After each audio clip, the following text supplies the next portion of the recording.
अतः कहा गया है, येयास्ति भक्ति भर्गवस्त चीना सर्वगुणस्तर समायते सुरा हराव भक्तस्य कुतो महद गुणा मनोरथो नासति धावतो बहि।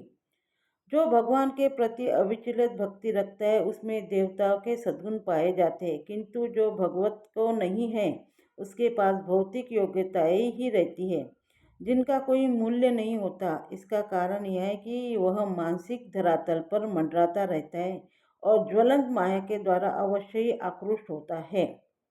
वेपुंश्च शरीर में रोम हर्षश्च जायते गांडीव सहस्रे हस्ता तक्त क्वेचम परिदृहते। मेरा सारा शरीर काँप रहा है, मेरे रोंगटे खड़े हो रहे हैं, मेरा गांडीव धनुष मेरे हाथ से सरक रहा है और मेरी त्वचा जल रही है। तात्पर्य, शरीर में दो प्रकार का कंपन होता है और रोंगटे भी दो प्रकार से खड़े होते हैं। ऐसा या तो आध्यात्मिक परमानंद के समय या भौतिक परिस्थितियों में अत्यधिक भय उत्पन्न होने पर होता है। दिव्य साक्षात्कार में कोई भय नहीं होता। इस अवस्था में अर्जुन के जो लक्षण है वो भौतिक भय अर्थात जीवन की हानि के कारण है। अन्य लक्षणों से भी यह स्पष्ट है। यह इतना अधीर हो जाता है कि उसका विख्यात धनुष गांडी उसके हाथों से सरक रहा था और उसकी त्वचा में जलन उत्पन्न हो रही थी। ये सब लक्षण देहात्म बुद्धि से जन्य हैं। न च शक्रोम्य व्यवस्थानो भ्रमतीव च मे मम निमित्तानि च पच्छानि विपरीतानि केशवा।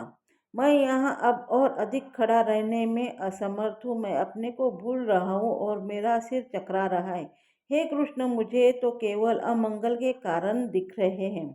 तात्पर्य, अपने अधैर्य के कारण अर्जुन युद्ध भूमि में खड़ा रहने में असमर्थ था और अपने ही मन की इस दुर्बलता के कारण उसे आत्मविस्मृति हो रही थी।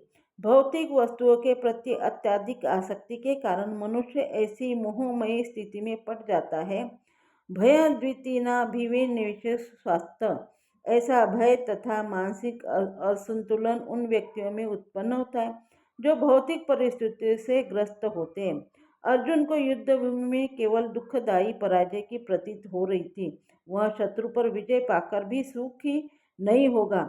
निमित्तानि विपरीतानि शब्द महत्वपूर्ण है। जब मनुष्य को अपनी आशाओं में केवल निराशा दिखती है तो वह सोचता है, मैं यहाँ क्यों हूँ। प्रत्येक प्राणी अपने में तथा अपने स्वार्थ में रुचि रखता है, किसी को भी परमात्मा में रुचि नहीं होती। कृष्ण की इच्छा से अर्जुन अपने स्वार्थ के प्रति अज्ञान दिखा रहा है। मनुष्य का वास्तविक स्वार्थ तो विष्णु या कृष्ण में निहित है। बुद्ध जीव इसे भूल जाता है जबकि उसे भौतिक कष्ट उठाने पड़ते हैं। अर्जुन ने सोचा कि उसकी विजय केवल उसके शोक का कारण बन सकती है।